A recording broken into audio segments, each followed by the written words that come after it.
दिल्ली के सभी माननीय विधायकगण का, हमारे सांसदों का, आप सब लोगों का आज बहुत बहुत बहुत बहुत स्वागत है, दिल से स्वागत है दिल्ली में।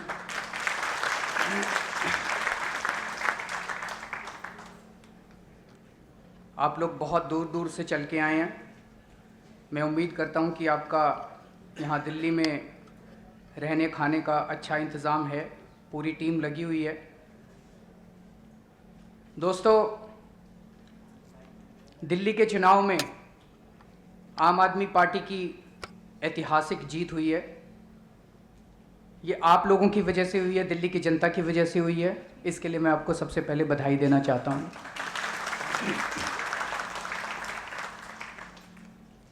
70 में से 67 सीटें, ये कोई मामूली बात नहीं है। भारत के इतिहास में बताते हैं कि सिक्किम में शायद एक बार हुआ था कि जब 40 से 40 सीटें किसी एक पार्टी को मिली थी। उसके बाद ये दूसरा उदाहरण है जब 70 में से 67 सीटें किसी पार्टी को मिली हैं। मैंने पहले भी बोला, ये बहुत चुनौतीपूर्ण भरा है, बहुत डराने वाला है, क्योंकि इसका मतलब जनता ने हमारे ऊपर इतना विश्वास किया, इतना विश्वास किया है। अब हमारी बारी है कि हम जनता को डिलीवर करके दिखाएं। और आप याद कीजिए, लोकसभा चुनाव के बाद पार्टी की क्या स्थिति थी। आप लोगों ने भी भुगता होगा, जहां सड़क पे निकलते थे गालियां पड़ती थी। गलत तो नहीं कह रहा? जहां सड़क पे निकलते थे गालियां पड़ती थी। मैंने खुद झेला है, घर से बाहर निकलना मुश्किल हो गया था। जिस बिल्डिंग में मैं कौशाम्बी में रहता हूं, एक दिन नीचे उतरा, आगे बढ़ा तो पीछे से आवाज सुनाई दी। मेरा सिक्योरिटी गार्ड एक दूसरे से आपस में बात कर रहे थे कि बड़ा हीरो बनने चला था, प्रधानमंत्री बनने चला था, लौट के बुद्धू घर को आए। बहुत झेला हम लोगों ने। वहां से उठ के 67 सीटें जीतना, मुझे लगता है ये हंसी खेल नहीं था।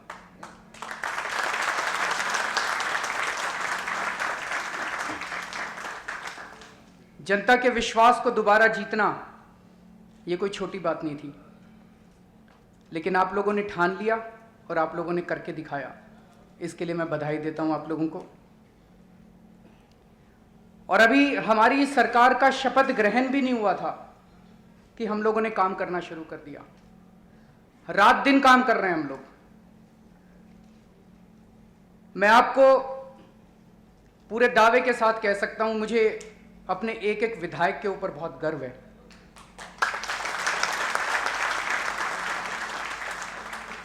और यह मैं केवल कहने के लिए नहीं कह रहा। पिछले 1 महीने से मैंने रोज मैं 2-2, 3-3, 4-4 विधायकों से मिलता हूं, आधा-आधा, 1-1 घंटा मिलता हूं। वो अपनी पूरी तैयारी करके आते हैं पूरी विधानसभा की, और उनके साथ डिटेल में मैं चर्चा करता हूं क्या समस्याएं हैं आपकी विधानसभा की। और मैं आपको बता दूं कि उनसे बातचीत में मुझे पता चल जाता है कि वो काम कर रहा है कि नहीं कर रहा। एक आध विधायक ऐसे हैं जिन्होंने आके कहा कि जी हमारी क्षेत्र की कोई समस्या नहीं है। इसका मतलब उसने काम नहीं किया, इसमें वो घूमा ही नहीं है। ऐसे एक आध को छोड़ के मैं आपको यकीन के साथ दिला सकता हूं कि दिल्ली की जनता ने जिन लोगों को चुना है वो एक एक हीरा हैं। और मुझे पूरा यकीन है कि 5 साल के अंदर हम दिल्ली का नक्शा बदल देंगे। एक भारतीय जनता पार्टी की सरकार बनी थी केंद्र के अंदर मई के महीने में। आज उनको कितने 10-12 महीने हो गए, 10 महीने हो गए। और हमारी सरकार को बने हुए भी 1.5 महीना हुआ है। आज हम चैलेंज के साथ कह सकते हैं कि जितने काम उन्होंने 10 महीने में किए, उससे कहीं 4 गुना 5 गुना काम हम लोगों ने 1.5 महीने के अंदर करके दिखा दिए होंगे। आप लोगों को एक ये लिस्ट दी गई है कि आम आदमी पार्टी की सरकार ने 1.5 महीने में क्या क्या किया। लेकिन मोटे मोटे तौर पे मैं 2-4 अहम बिंदु आपको बता दूं। हमारा सबसे बड़ा वादा था कि हम लोग बिजली के बिल आधे कर देंगे। हमने बिजली के बिल आधे कर दिए हैं दिल्ली के अंदर। हमारा दूसरा वादा था कि हम हर परिवार को 20,000 लीटर पानी हर महीने मुफ्त देंगे। हमने वो वादा भी पूरा कर दिया। अब अप्रैल के महीने में जो दिल्ली के लोगों के बिल आएंगे बिजली और पानी के, वो काफ़ी कम बिल आएंगे। इसमें 2-3 चीज़ें लिखी नहीं हुई, लेकिन वो चूँकि आप में से बहुत सारे लोग ऐसे हैं जो सोशल एक्टिविस्ट हैं, जो अपने अपने इलाकों के अंदर झुग्गी वालों के लिए लड़े होंगे। हम भी बहुत लड़े हैं। झुग्गियाँ तोड़ने की कोशिश करती है सरकार, हम उन्हें बचाने के लिए कभी बुलडोज़र के सामने लेट जाते हैं। कितना गिड़गिड़ाते हैं हम अथॉरिटीज़ के सामने। सरकार बनने के 1 हफ्ते के अंदर हमने पूरी दिल्ली के अंदर आदेश पारित कर दिए कि एक भी झुग्गी तोड़ी नहीं जाएगी। हम सब लोग राशन माफिया के खिलाफ लड़ते हैं। हमें पता है कि लोगों के राशन कार्ड, राशन वाला सबके राशन कार्ड अपने घर में रख लेता है और फिर उनके राशन कार्ड पे राशन निकलवाता रहता है, लोगों को राशन नहीं मिलता। ठीक कह रहा हूं ना? वो अब सबके राशन कार्ड रख लेता है। 19 फरवरी को मनीष सिसोदिया ने फूड कमिश्नर के साथ मीटिंग करी और कल हम लोगों ने दिल्ली में ई राशन कार्ड का उद्घाटन किया है। अब आपको राशन कार्ड लेने के लिए दफ्तर नहीं जाना पड़ेगा। जैसे ही आपका राशन कार्ड बनेगा, आपका एसएमएस आ जाएगा, उसमें एक नंबर होगा। आप वेबसाइट पे जाइए, वो नंबर फीड कीजिए, आपका प्रिंट आउट आ जाएगा राशन कार्ड का। आप उसको लैमिनेट करा लीजिए, वो आपका राशन कार्ड बन गया। तो आपको कहीं जाने की जरूरत नहीं है। कल उसका भी उद्घाटन हुआ है। हमने कहा था बसों के अंदर, हर बस के अंदर हम एक मार्शल देंगे, सिक्योरिटी मार्शल। अगर कोई लड़का किसी लड़की के साथ छेड़छाड़ करता है, वो मार्शल उसको पकड़ के उस लड़के को थाने में बंद करा देगा। पूरी दिल्ली के अंदर हर बस के अंदर सिक्योरिटी मार्शल का प्रस्ताव पारित कर दिया गया है। मार्शलों की अब ट्रेनिंग होने जा रही है और मुझे लगता है महीने भर के अंदर दिल्ली की हर मार्शल में लड़कियों को बचाने के लिए, उनकी सुरक्षा के लिए मार्शल नियुक्त कर दिए जाएंगे। 200 प्राइवेट स्कूलों को जो मनमानी फीस जनता से ले रहे थे, अनाप शनाप फीस बढ़ा रहे थे, उन 200 प्राइवेट स्कूलों को नोटिस जारी कर दिए गए हैं। और एक स्कूल की प्रिंसिपल जिसका स्टिंग आया था सामने, जो 65,000 रुपये डोनेशन मांग रही है, उसके खिलाफ एफआईआर दर्ज कर दी गई और शायद वो गिरफ्तार होने वाली है। दिल्ली के व्यापारियों को फायदा पहुंचाने के लिए कई कदम उठाए गए हैं। हम अक्सर कहते हैं कि एसडीएम के यहाँ सर्टिफिकेट लेने जाते हैं, वहाँ पैसे देने पड़ते हैं। अब एसडीएम के यहाँ आपको सर्टिफिकेट लेने जाने की ज़रूरत नहीं पड़ेगी। आप अपने सारे सर्टिफिकेट ऑनलाइन घर बैठे वेबसाइट के ऊपर ले सकते हैं। तो आपको बर्थ सर्टिफिकेट, डेथ सर्टिफिकेट, इन सब के लिए आपको पैसे देने की ज़रूरत नहीं है। हाँ, ये हफ्ते में होने वाला है। दिल्ली के अंदर जब हमारी सरकार बनी, मुझे लगता है 1000 से भी कम लोगों को ई रिक्शे के लाइसेंस दिए गए थे। 600 ई रिक्शे के लाइसेंस दिए थे पिछली सरकार ने 6 महीने के अंदर। हमारी सरकार ने 1 महीने के अंदर 25,000 लोगों को ई रिक्शे के लाइसेंस दे दिए। आप सब लोग जानते हैं कि प्राइवेट अस्पतालों को सरकार जमीन देती है, बदले में उन्हें 25% गरीबों का इलाज करना पड़ता है। लेकिन कोई अस्पताल गरीबों का इलाज नहीं करता। या तो गरीबों को घुसने ही नहीं देते, या जो 25% कोटा है उसमें मंत्रियों के बच्चे, मंत्रियों के रिश्तेदार, अफसरों के बच्चों का इलाज किया जाता है गरीब दिखा के। सतिंदर जैन ने एक बहुत अच्छा प्रस्ताव रखा है कि हमारे जितने सरकारी अस्पताल हैं, वहां से हम गरीबों को इन प्राइवेट अस्पतालों में भेजना चालू करेंगे, उनके सारे बेड हम भरेंगे।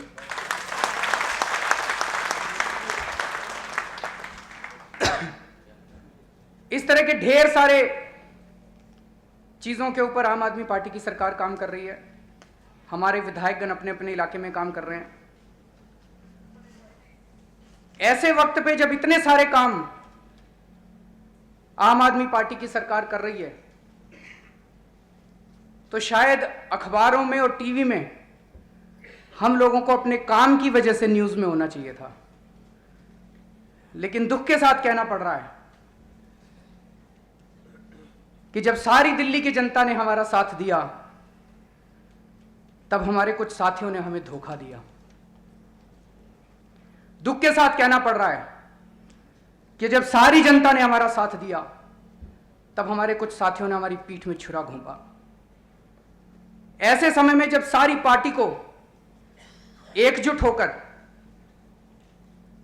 हमारी पार्टी में बहुत टैलेंट है, किस्म किस्म के लोग आए हुए हैं। आप डॉक्टर ले लो, इंजीनियर ले लो, चार्टर्ड अकाउंटेंट ले लो, प्रोफेशनल्स ले लो, किस्म किस्म के लोग हैं और सारे फ्री में काम करने को तैयार हैं। कल तमिलनाडु से डॉक्टर आनंद आए हुए थे, यहां बैठे हैं तो पता नहीं, वो पीछे बैठे हुए हैं। उन्होंने कहा मैं तमिलनाडु में अपनी नौकरी छोड़ के दिल्ली में फ्री में आपके हेल्थ सेक्टर में आपको सुझाव देने के लिए, इंप्लीमेंट करने के लिए तैयार हूं।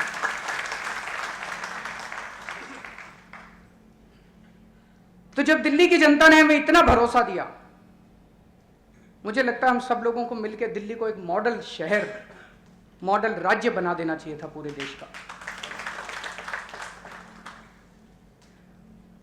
पूरे देश के अंदर लोकसभा चुनाव के बाद, लोकसभा चुनाव में बीजेपी की बहुत बड़ी जीत हुई। उसके बाद बीजेपी एक के बाद एक राज्य जीतती गई। लोगों को लगने लगा कि बीजेपी का रथ कोई नहीं रोक सकता। दिल्ली की जनता ने बीजेपी का रथ रोक के दिखा दिया था। पूरे देश में भारी उत्साह हुआ था दिल्ली की जीत के बाद। पूरे देश के अंदर एक ऐसा माहौल हो गया था कि बीजेपी को भी रोका जा सकता है, बीजेपी का रथ भी रोका जा सकता है। और मैं आपको बता दूं, हमारे सूत्रों के मुताबिक, आपके भी अपने सूत्र होंगे, कांग्रेस और बीजेपी बुरी तरह से घबरा गई थी। दिल्ली के चुनाव के बाद दोनों पार्टियां हिल गई थी कि ये क्या हो गया, 70 में से 67 सीट आ गई, ये क्या हो गया। लेकिन उन्हें ज्यादा दिन चिंता करने की जरूरत नहीं पड़ी। उनका काम हमारे अपनों ने ही कर दिया। मैं ये सोच रहा था, पिछले 1.5 महीने में जो कुछ हुआ उसका फायदा किसको मिला? क्या केजरीवाल मजबूत हुआ? क्या आम आदमी पार्टी मजबूत हुई? क्या प्रशांत भूषण मजबूत हुए? क्या योगेंद्र यादव मजबूत हुए? इससे क्या इंटरनल डेमोक्रेसी आ गई? स्वराज आ गया? हम सब बदनाम हुए। मुझे लगता है जो कुछ भी 1.5 महीने में हुआ, दूसरी पार्टियों को लगेगा कि यार अगर इसी को इनर पार्टी डेमोक्रेसी कहते हैं तो तौबा तौबा इस इनर पार्टी डेमोक्रेसी से। अगर इसी को स्वराज कहते हैं तो भगवान बचाए इस स्वराज से। इससे किसको फायदा हुआ? इससे मोदी को फायदा हुआ। गलत तो नहीं कह रहा? इससे किसको फायदा हुआ? इससे बीजेपी को फायदा हुआ, इससे कांग्रेस को फायदा हुआ, इससे अंबानी को फायदा हुआ। मैं आज तक चुप था और मैंने बाहर कुछ नहीं बोला। आप लोग अपने हैं, इसलिए मैं आज आप लोगों के सामने कुछ बातें कहने की इजाजत चाहता हूं। आप सब लोग मेरे अपने हैं, मैं आप लोगों के सामने अपनी कुछ व्यथा रखना चाहता हूं। जो कुछ ये लड़ाई हो रही है, हमें समझना पड़ेगा ये लड़ाई सिद्धांतों की है या महत्वाकांक्षाओं की है। और ये पिछले 1.5 महीने से नहीं हो रहा, पिछले 1 साल से षड्यंत्र रचे जा रहे हैं। मैं कुछ कड़वी बातें कहूंगा, मैं पहले ही माफी मांगता हूं, अक्सर मैं ऐसी बातें करता नहीं हूं, लेकिन बहुत सारे लोग मुझे कह रहे हैं कि मुझे अपनी बात रखनी चाहिए। पिछले 1 साल से यह सब हो रहा है।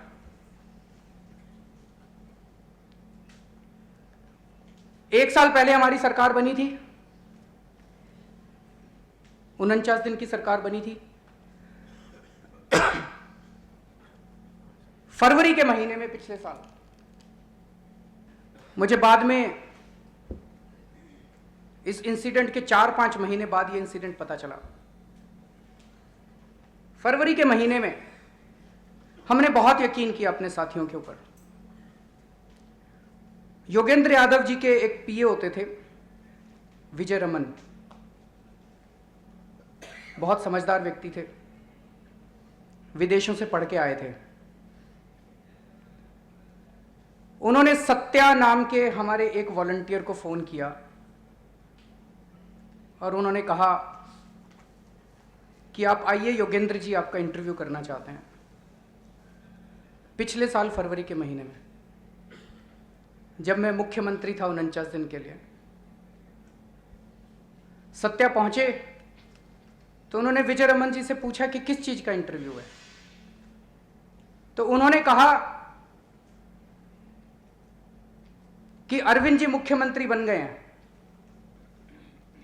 और वैसे उनकी पॉलिटिकल समझ अच्छी नहीं है, अब उन्हें नेशनल कन्वीनर से हटाकर योगेंद्र जी को नेशनल कन्वीनर बनाया जाएगा। तो उनका पूरा सेक्रेटेरिएट तैयार किया जा रहा है, आपको उनके सेक्रेटेरिएट के लिए इंटरव्यू के लिए बुलाया गया है। क्योंकि सत्या यहाँ पे नेशनल काउंसिल के मेंबर नहीं है, वो यहाँ मौजूद नहीं है, लेकिन आप उनसे पूछ सकते हैं। लोकसभा के चुनाव खत्म हुए और मुझ पर खूब हमले किए गए, अपनों ने हमले किए, मुझे ईमेल लिखते थे और ईमेल लीक कर देते थे। मेरी पर्सनालिटी पे हमले किए गए, मेरे व्यक्तित्व पे हमले किए गए, मेरे नेतृत्व पे हमले किए गए, मेरी कार्यशैली पे हमले किए गए। जून के पहले हफ्ते में शायद हमारी राष्ट्रीय कार्यकारिणी की जंगपुरा में मीटिंग हुई। ये कई अखबारों में छपा, बात उठी कि मैं वहां पे टूट गया था, मैं वहां पे बहुत रोया। ये बात सच है। बहुत सारी चीजें मैं बर्दाश्त नहीं कर पाया और मैं वहां टूट गया।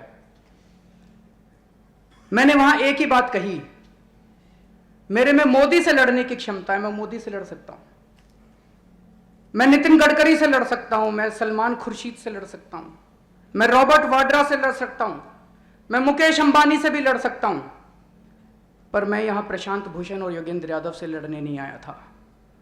यह लड़ाई मैं नहीं करना चाहता। और ये कह के मैं वहां से बाहर निकल गया।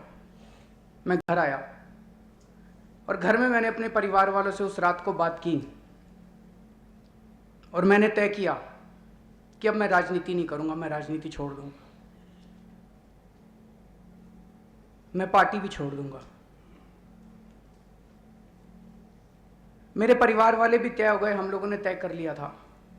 लेकिन अगले दिन सुबह सुबह प्रशांत भूषण जी और योगेंद्र यादव 6 बजे मेरे घर पे आए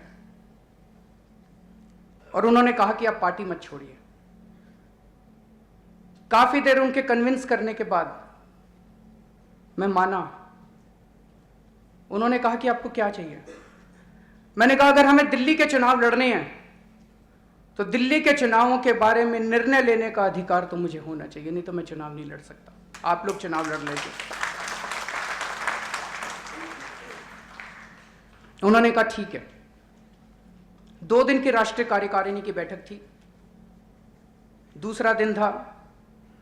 पहले तो मैंने सोचा था कि अगले दिन 10 मिनट के लिए जाऊंगा और अपना इस्तीफा अनाउंस करके आ जाऊंगा, लेकिन इन दोनों के बहुत मनाने के बाद मैं अगले दिन गया और पूरी राष्ट्रीय कार्यकारिणी ने प्रस्ताव पारित किया कि दिल्ली चुनाव से संबंधित सभी निर्णय लेने का अधिकार अरविंद केजरीवाल एक कमेटी बनाएंगे, उस कमेटी को होगा।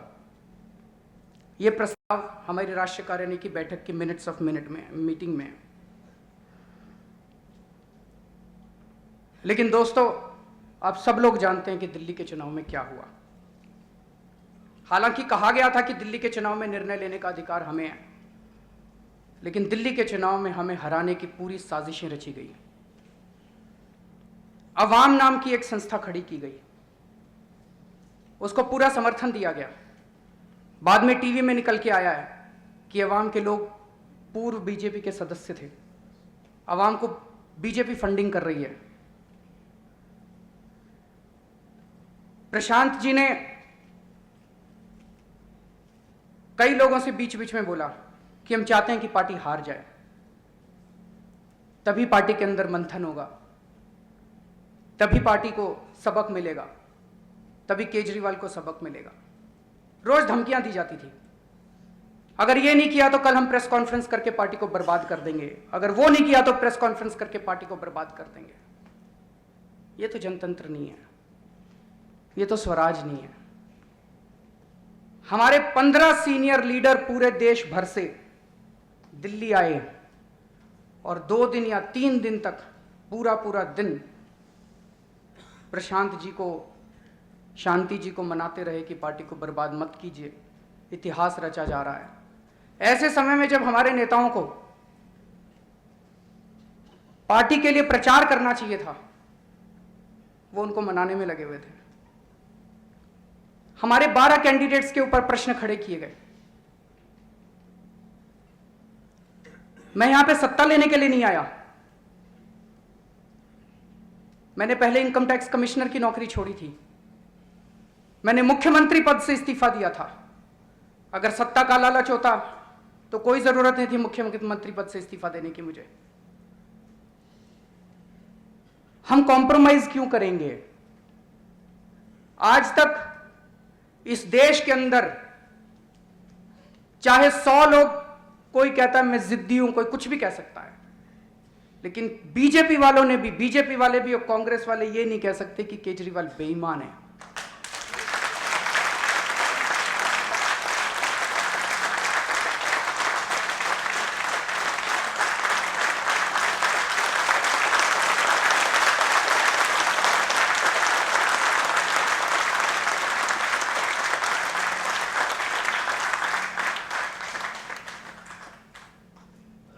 लेकिन अपने लोगों ने मेरी ईमानदारी के ऊपर शक किया। मैंने कॉम्प्रोमाइज कर लिए। मैं आप लोगों की जानकारी के लिए बता दूं, हमने कई लोगों के ऐसे टिकट काटे जो आप लोगों को पता भी नहीं है। नाम लेना ठीक नहीं है, कैंडिडेट है, उसके इलाके में आप चले जाइए, सारी जनता उसकी खूब तारीफ करती है। जीतने वाला कैंडिडेट था। जो मर्जी आप इंक्वायरी करा लीजिए, कहीं से आपको कुछ नेगेटिव नहीं मिलेगा। लेकिन हमारी टीम ने जब वहां के थाने में पता किया तो वहां के थानेदार ने हमें बताया कि साहब इसके सारे धंधे बेनामी चलते हैं। जुए के अड्डे चलाता है, शराब के अड्डे चलाता है, उसको हमने टिकट नहीं दिया।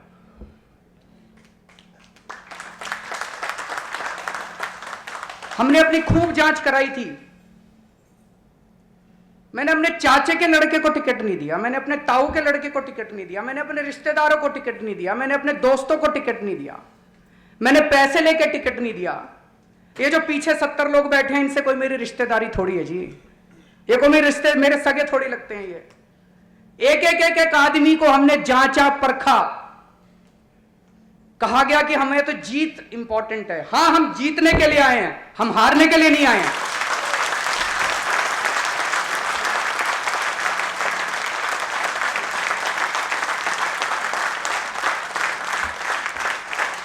कुछ लोग बार बार कहते हैं कि जीत या हार इंपॉर्टेंट नहीं है। मैं उस राजनीति में यकीन नहीं करता। 1350 पार्टियां दिल्ली देश के अंदर रजिस्टर्ड हैं। कोई जानता है 1350 पार्टियों को? आज आम आदमी पार्टी को जानते हैं क्योंकि हम जीते हैं। हम यहां जीतने के लिए आए हैं। जीतेंगे, लेकिन बेईमानी करके नहीं जीतेंगे, ईमानदारी से जीतेंगे। और जिन जिन लोगों को हारने की राजनीति करनी है वो हारने की राजनीति करें, जिनको जीतने की राजनीति करते हैं वो हमारे साथ चलें।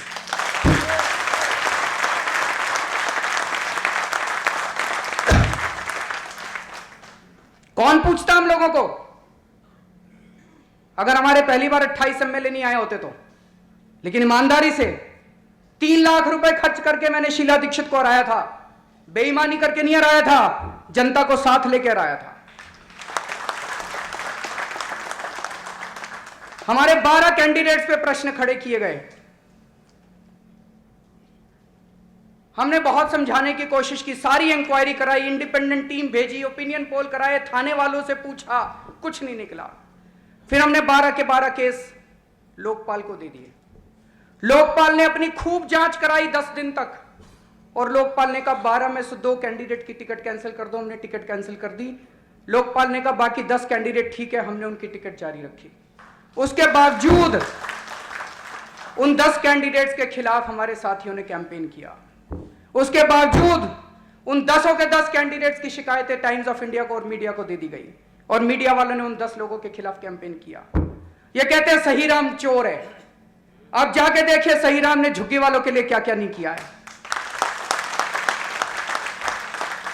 झुग्गी वाले सहीराम को देवता मानते हैं, झुग्गियां तोड़ने आते हैं, वो बुलडोजर के सामने लेट जाता है, इसलिए 10 केस उसके ऊपर लगे हुए हैं। सहीराम चोर है। ये कहते हैं अमानतुल्लाह सांप्रदायिक है।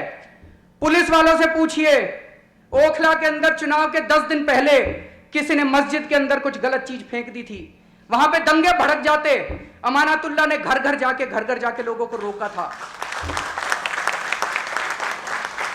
सांप्रदायिक लोग दंगे करवाते हैं कि सांप्रदायिक लोग दंगे रोकते हैं? ये लोग कहते हैं भावना गौड़ चोर है, उसके अपने मकान मालिक से झगड़ा हो गया, दोनों कोर्ट चले गए, ये बेचारी केस हार गई।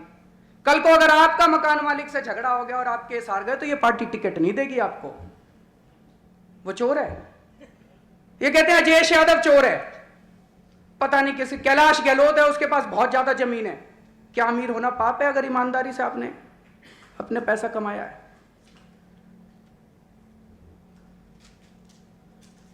हमारे खिलाफ अखबारों में स्टोरीज प्लांट की गई।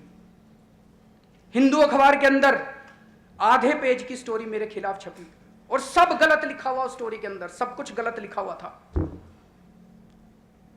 सुबह किसी ने, एक वॉलंटियर ने योगेंद्र जी से फोन किया, ये ऐसी स्टोरी छपी है। उन्होंने खुद ही बोला, मैं तो इस पत्रकार को जानता भी नहीं हूं, मैं तो मिला ही नहीं हूं। शाम तक योगेंद्र जी को लगा होगा कुछ गड़बड़ है, तो उन्होंने फोन करके उसी वॉलंटियर को कहा, नहीं मुझे याद आ रहा है, मैं 10 दिन पहले चंडीगढ़ गया था, ये पत्रकार मुझसे मिलने तो आई थी, पर ये सब मैंने नहीं बोला था। अगले दिन जब पत्रकार को फोन किया गया और पत्रकार को कहा गया कि आपने ये सब गलत क्यों लिखा, तो वो बहुत नाराज हुई। उसने कहा कि योगेंद्र यादव जी ने 5 पत्रकारों को ब्रेकफास्ट मीटिंग पे हमें चंडीगढ़ में बुलाया था और केजरीवाल के खिलाफ जो जहर उगला था उन्होंने, और उसकी रिकॉर्डिंग हम लोगों के पास है। और अब उस पत्रकार ने सबके सामने बोला है कि योगेंद्र यादव जी ने केजरीवाल के खिलाफ हमें भरा था। 2 टीवी चैनलों के बड़े बड़े एडिटर्स ने मुझे कहा है कि योगेंद्र यादव जी ने आके हमें केजरीवाल के खिलाफ भरा था। कई वॉलंटियर्स दिल्ली आना चाहते थे कैंपेनिंग करने के लिए, उन्हें दिल्ली आके दिल्ली चुनाव में कैंपेनिंग करने से रोका गया। कई डोनर्स चंदा देना चाहते थे, उन्हें चंदा देने से रोका गया। लेकिन हद तो तब हो गई जब हमारे एक बहुत ही सम्मानित और वरिष्ठ नेता ने चुनाव के 10 दिन पहले कहा कि किरण बेदी उनकी फर्स्ट चॉइस है, अजय माकन उनकी सेकंड चॉइस है और केजरीवाल उनकी थर्ड चॉइस है। तो मैं जानना चाहता हूं सर, फिर इस पार्टी में आप क्यों हैं?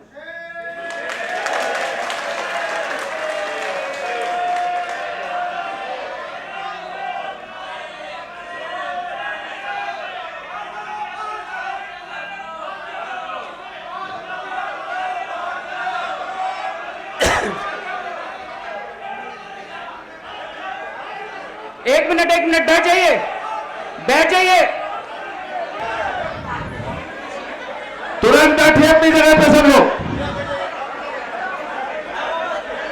भारत माता की, भारत माता की। मेरा आप लोगों से एक ही निवेदन है, मैं आप लोगों की भावनाएं समझ सकता हूं,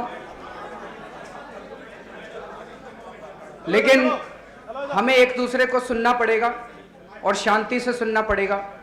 और जो भी निर्णय आप लेना चाहते हैं, आपका निर्णय सबको मान्य होगा। तो मैं कह रहा था कि पार्टी को हराने के लिए सारी कोशिशें की गई।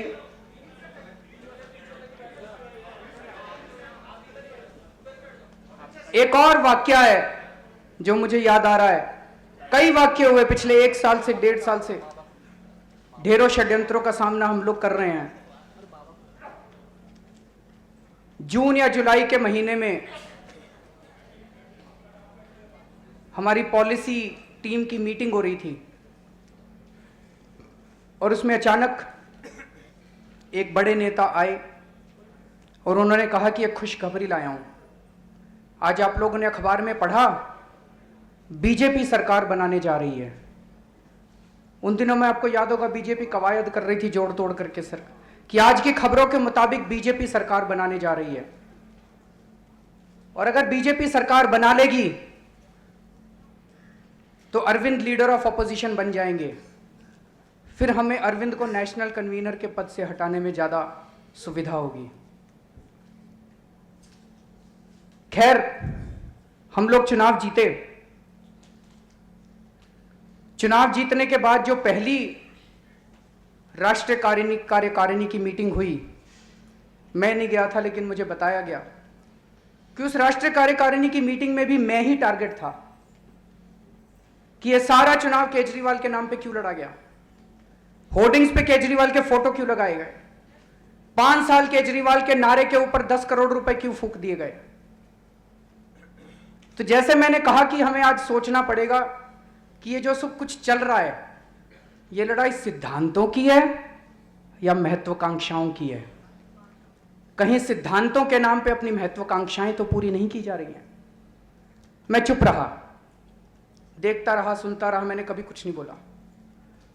मैं बेंगलोर गया अपने इलाज के लिए।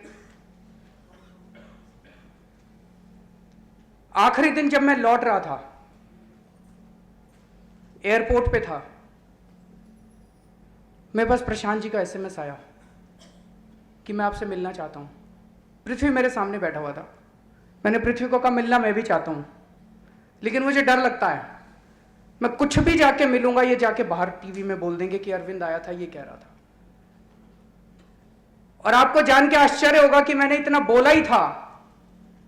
एयरपोर्ट पे टीवी भी चल रहा था, सामने हमने देखा प्रशांत जी टीवी में बैठ के कह रहे थे कि मैंने अरविंद को एसएमएस भेजा है, देखते हैं जवाब देता है कि नहीं देता। मैं ये जानना चाहता हूं, ये इसका मतलब आपका मिलने का तो मकसद नहीं था, दुनिया को दिखाने का मकसद था कि देखो हम तो मिलना चाहते हैं, अरविंद ही नहीं मिल रहा। मैं ये जानना चाहता हूं, इससे इंटरनल डेमोक्रेसी स्ट्रेंथन हुई क्या? इससे स्वराज बढ़ गया क्या? इससे क्या हुआ? केजरीवाल कमजोर हो गया, दुनिया की नजरों में हो गया, देखो केजरीवाल अपने ही नेताओं से नहीं मिलता। फिर लौटने के बाद अगले दिन सुबह सुबह मैंने प्रशांत जी को एसएमएस किया। मैंने कहा मैं अभी लौटा हूं, हमारा बजट प्रेजेंट करना है, 3-4 दिन में बजट हो जाएगा, मैं बजट के बाद आपसे मिलता हूं। और 5 मिनट के अंदर वो टीवी पे बैठे हुए देखो केजरीवाल मेरे से मिलना नहीं चाहता, ये केजरीवाल का जवाब आया। इससे तो इनर पार्टी डेमोक्रेसी, इसको तो नहीं कहते इनर पार्टी डेमोक्रेसी, इसको तो स्वराज नहीं कहते। ये तो मुझे कमजोर करने की कोशिश की जा रही है, ये तो पार्टी को कमजोर करने की कोशिश की जा रही है। खैर, मैं बेंगलोर से लौटा, 7:30 बजे मेरी फ्लाइट रात को पहुंची, 9 बजे मैं घर पहुंचा। 9 बजे घर पहुंचते ही मैंने अपनी टीम के सदस्यों को घर पे बुलाया, और रात को 11:30 बजे मैंने अपनी टीम के सदस्यों को योगेंद्र भाई के घर भेजा कि जाके बात करके आओ, हम बातचीत से मुद्दे सुलझाना चाहते हैं। और तब से लेके परसों रात तक पूरी कोशिश करते रहे कि सुलझ जाए, सुलझ जाए, सुलझ जाए, कुछ हो जाए, कुछ हो जाए, कुछ हो जाए।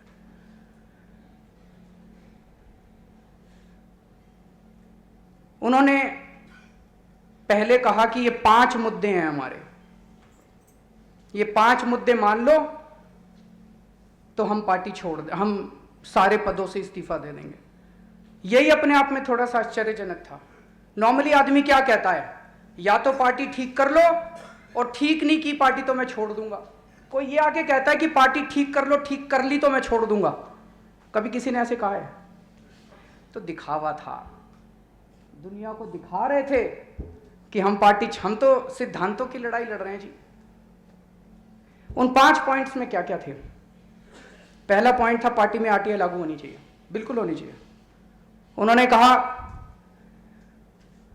सारे एक्टिव मेंबर्स की लिस्ट पब्लिक करो।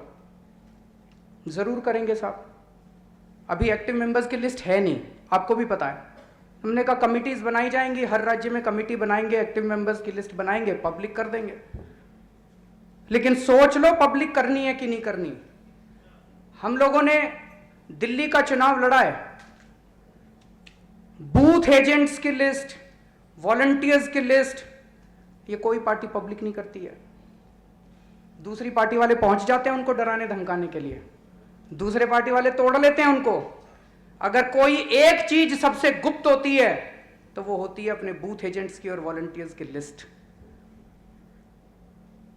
फिर उन्होंने कहा कि आय व्यय का खर्चा ब्यौरा वो तो हम डालते ही हैं और अपनी एनुअल रिपोर्ट भी डालते हैं। फिर उन्होंने कहा कि पार्टी का हर निर्णय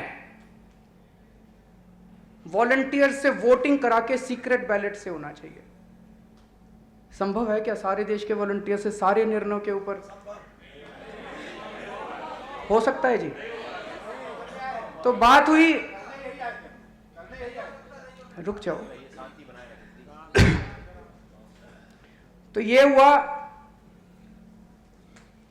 कि भाई जो भी निर्णय है वेबसाइट पे डाले जाएं और एक प्लेटफॉर्म क्रिएट किया जाए जिसमें जो भी सुझाव देना चाहे दे, और उन सुझावों को स्टडी करने के लिए कुछ स्तरीय कमेटी बना दी जाए जो कि देखे जो जो अच्छे अच्छे सुझाव आए हैं उन सुझावों के ऊपर गौर करके उस पर लागू किया जाए। तीसरा हुआ, स्टेट्स को ऑटोनॉमी दी जाए। तो पहला प्रश्न था दिल्ली को तो ऑटोनॉमी दे दो, दिल्ली चुनाव में तो ऑटोनॉमी दी नहीं, दिल्ली चुनाव में तो बोले जो हम कहेंगे वो करना है। टीवी में तो ये लोग कह रहे थे स्टिंग फर्जी है, स्टिंग में कुछ नहीं है, अरविंद ठीक है, अरविंद हमारे नेता हैं, और अंदर ईमेल लिख के कह रहे थे इसकी जांच कराओ। जांच कराने में मेरे को कोई वो नहीं है, मेरी सारी जांच करा लो, लेकिन जिस दिन आप इस जांच को कराओगे अपने लोकपाल से, इसका नतीजा क्या होगा? बीजेपी वाले खड़े होकर कहेंगे केजरीवाल इस्तीफा दे जब तक जांच जारी है। कहेंगे कि नहीं कहेंगे? हम बीजेपी के हाथों में खेल रहे हैं, हम कांग्रेस के हाथों में खेल रहे हैं। पांचवा कुछ और था, पांचवा क्या पॉइंट था? एनई के नए सदस्य बनाए जाए। अब मेरा एक प्रश्न, हमने सारी बातें मान ली, पर मन में एक प्रश्न उठता है। योगेंद्र यादव जी पिछले 1 साल से हरियाणा के प्रभारी थे, वहीं आरटीआई लागू कर लेते 1 साल में, वहां पे वोटिंग कराते। 1 साल में कितनी वोटिंग कराई हरियाणा में? यहां पे हरियाणा के साथी भी होंगे, भाई कितनी वोटिंग कराई? 1 वोटिंग हुई हो पूरे।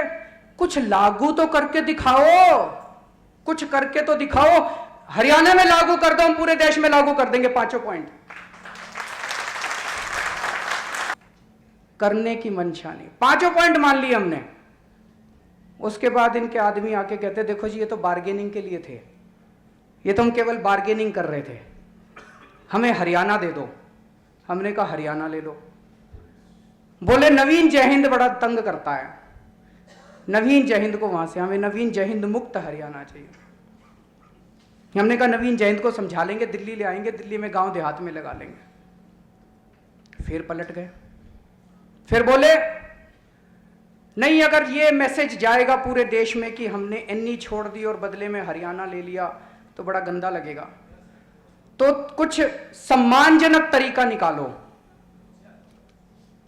तो संजय सिंह ने कहा मैं भी आपके साथ इस्तीफा दे देता हूं सारे पदों से। कुमार विश्वास ने कहा मैं भी आप सारे पदों से इस्तीफा दे देता हूं। गोपाल राय ने कहा मैं भी सारे पदों से इस्तीफा दे देता हूं। मनीष सिसोदिया ने कहा मैं भी सारे पदों से इस्तीफा दे देता हूं, आपका सम्मान रह जाएगा। फिर बोले हमारे मुताबिक 7 आदमियों को एनई में डालो, हम उसके लिए भी तैयार हो गए। अंत में मैसेज आया कि हम बातचीत और नहीं करना चाहते, बातचीत टूट गई। तो दोस्तों हमने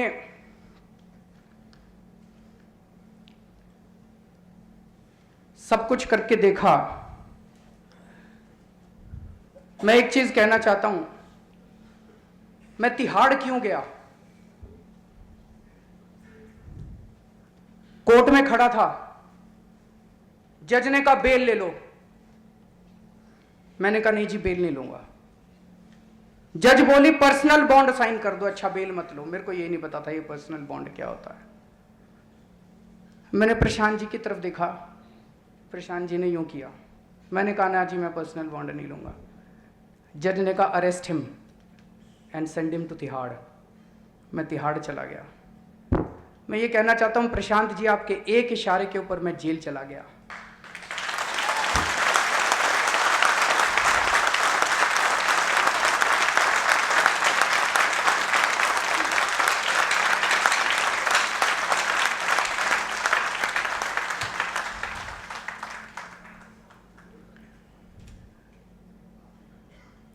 मेरे को एक कहानी याद आती है। एक राजा था, उसके पास दो औरतें पहुंची, दोनों लड़ रही थी, एक बच्चा लिए हुए थी। वो बोली ये मेरा बेटा है, वो बोली ये मेरा बेटा है। राजा पशोपेश में पड़ गया। राजा ने कहा इसके दो टुकड़े कर दो लड़के के, आधा इसको दे दो, आधा इसको दे दो। तो एक औरत चिल्लाई, महाराज इसके दो टुकड़े मत करो, इस लड़के को इसको दे दो, दूसरे वाली को दे दो। राजा समझ गया मां असली ये है।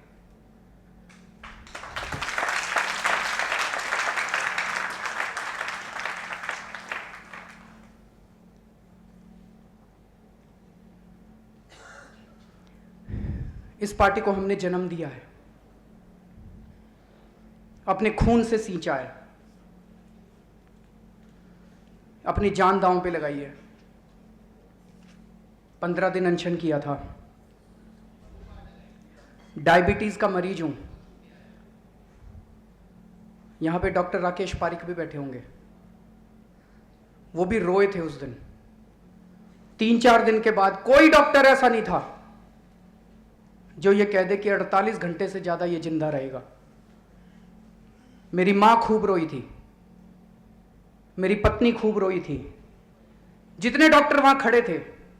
मेरा कीटोन का लेवल 4 या 5 पहुंच गया था, जो कि खतरे के लेवल से बहुत ऊपर होता है। मौत के मुंह से मैं निकल के आया हूं।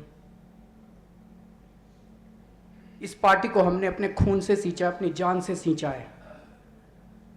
मैं ये कहना चाहता हूं, इस पार्टी को ले लो आप लोग, इस पार्टी को इस तरह से मारो मत, इसकी हत्या मत करो इस तरह से। मैं इनसे लड़ने के लिए नहीं आया। मेरी लड़ाई भ्रष्टाचारियों से है, बाहर के भ्रष्टाचारियों से है। मेरी लड़ाई इस देश की सांप्रदायिक शक्तियों के खिलाफ है। मैं यहां पे योगेंद्र यादव और प्रशांत भूषण से लड़ने के लिए नहीं आया। आज मैं हार मानता हूं, आप जीत गए। मैं आज इस लड़ाई को खत्म करने आया हूं। मैं और इस लड़ाई में नहीं जीना चाहता। आज आप लोगों को चुनना पड़ेगा। मैं अब इस लड़ाई को, और पिछले 1 साल से जितनी नेशनल एग्जीक्यूटिव की मीटिंग्स हुई हैं, हर मीटिंग के अंदर लड़ाई हुई है, हर मीटिंग के अंदर अवरोध हुआ है।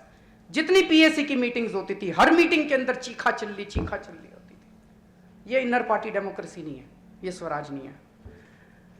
तो मैं आपसे निवेदन करने आया हूं, आज आपको चुनना है। या तो आप मुझे चुन लीजिए या आप इनको चुन लीजिए।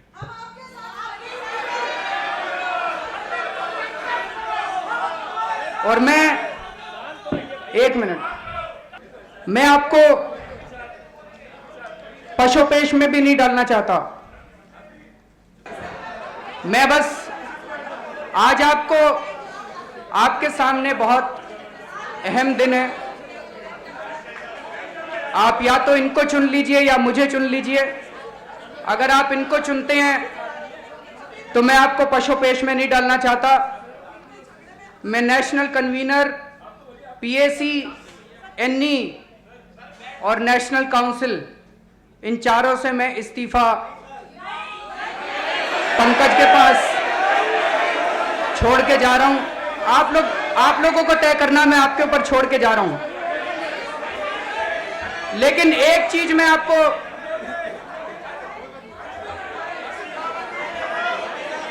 आप लोग तय कर लीजिएगा। अंतिम बार समझा रहा हूं, निवेदन के साथ समझा रहा हूं।